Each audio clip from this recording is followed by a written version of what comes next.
میں ملتمس ہوں محمد سبتین رضا ولد محمد قیصر،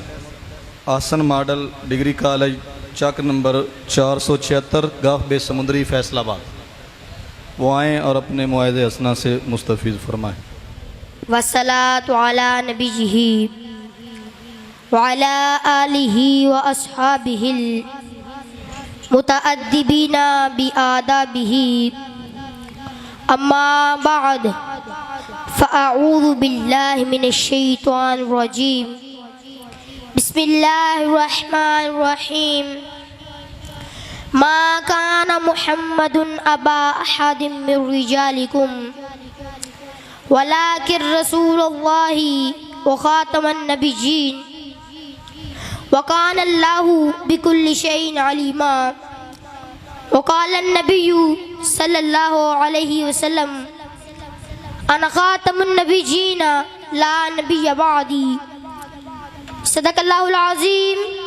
وصدق رسوله النبي الكريم۔ حمد و صلات کے بعد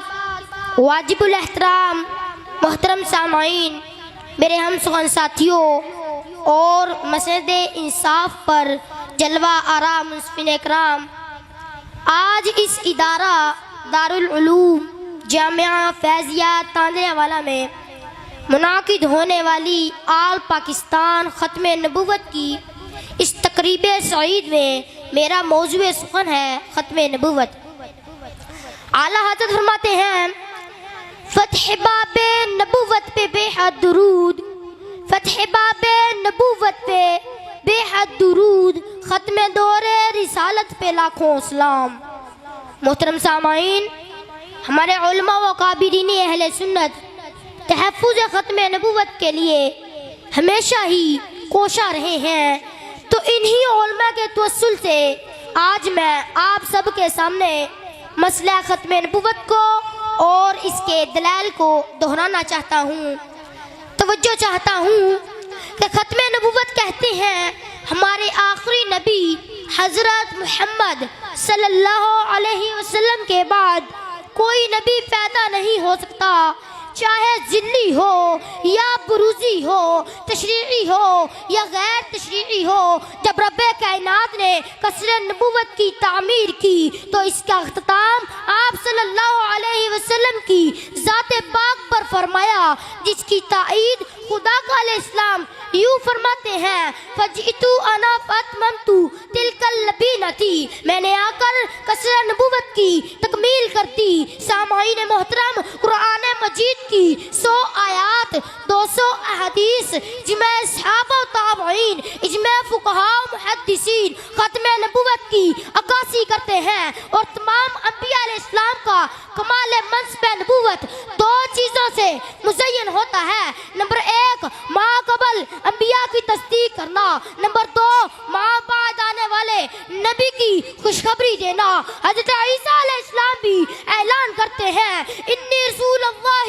الیکم مصدقا لما بین یدی من التوراۃ ومبشر برسول یاتی من بعد اسمہ احمد، مگر میرے آقا کا کمال منصب نبوت اعلان ختم نبوت پہ ہوتا ہے۔ چنانچہ ربی لم یزل سورۃ الاحزاب آیت نمبر 40 میں ارشاد فرماتا ہے ما کان محمد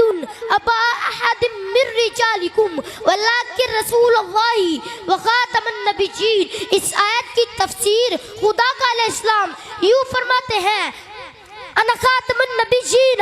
لا نبی بعدی، اور سورۃ المائدہ آیت نمبر 3 میں اللہ تعالیٰ ارشاد فرماتا ہے الیوم اکملت لکم دینکم۔ اس آیت کی تفسیر میں رئیس المفسرین حضرت عبداللہ بن عباس فرماتے ہیں لم ینزل بعد هذه الآیات حلال و حرام، اگر اس آیت کے بعد کسی اور حکم کی ضرورت نہیں رہی، کسی اور دین کی ضرورت نہیں رہی، تو آپ ہی تو خاتم النبیین ہیں۔ سامعین محترم، یہاں یہ کہنا تو بنتا ہے کہ اکملت لکم آیت قرآن کو پڑھ کر ذلی و بروزی کی نبوت کو مٹا دو، اور جس کو محمد کی مساوات کا دعویٰ، اور جس کو محمد کی مساوات کا دعویٰ مسواہ جہنم کی وعید۔ سامعین محترم، اور محترم سامعین، قرآن مجید کے بعد جب میں نے کتب احادیث میں ختم نبوت کے موضوع کو کھولا تو ابو داؤد میں لکھا پایا انا خاتم النبیین لا نبی بعدی، ابن ماجہ میں لکھا پایا انا آخر الانبیاء وانتم آخر الامم، ترمذی شریف میں لکھا پایا انا العاقب والعاقب الذی لیس بعدہ نبی، صحیح مسلم شریف میں لکھا پایا ارسلت الی الخلق کافۃ وختم بی النبیون، بخاری شریف میں لکھا پایا قال کانت بنو اسرائیل تسوسهم الانبیاء کلما ہلک نبی خلفہ نبی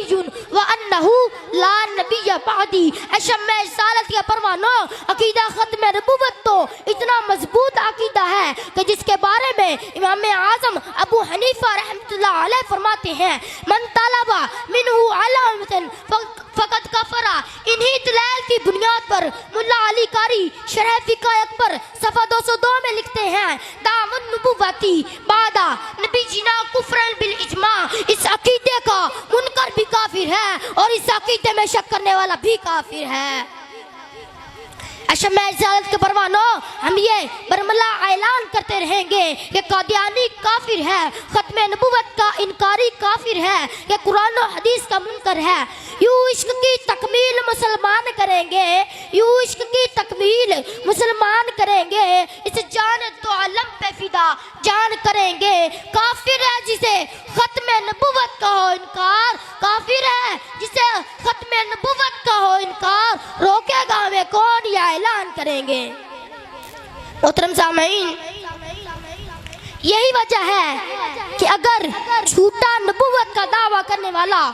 مسلمہ قذاب ہو تو میرے آقا کے غلام صحابہ کرام حضرت ابوبکر صدیق رضی اللہ تعالی عنہ کے زیر سایہ اس قذاب کے خلاف کھڑے نظر آتے ہیں۔ اور اگر آج کے دور کا کوئی مرزا قادیانی جھوٹا نبوت کا دعویٰ کرنے والا قذاب ہو تو میرے آقا کا غلام آج بھی پیر سید مہر علی شاہ رحمۃ اللہ علیہ، اعلیٰ حضرت امام احمد رضا خان فاضل بریلوی رحمۃ اللہ علیہ اور شیخ الحدیث میر المجاہدین حضرت بابا جی خادم حسین رضوی کے زیر سایہ اس قذاب کے خلاف کھڑے نظر آتے ہیں۔ محترم سامعین، اور میرے اعلیٰ حضرت بھی فرماتے ہیں کہ بزم آخر کا شمع فروزہ ہوا، بزم آخر کا شمع فروزہ ہوا، نور اول کا جلوہ ہمارا نبی، کیا خبر کتنے تارے کھلے چھپ گئے، کیا خبر کتنے تارے کھلے چھپ گئے، پر نہ ڈوبے نہ ڈوبا ہمارا نبی۔ جناب صدر، میں اپنے ان الفاظ پر اپنی گفتگو کو مکمل کرتا ہوں۔ وآخر دعوایا ان الحمدللہ رب العالمین۔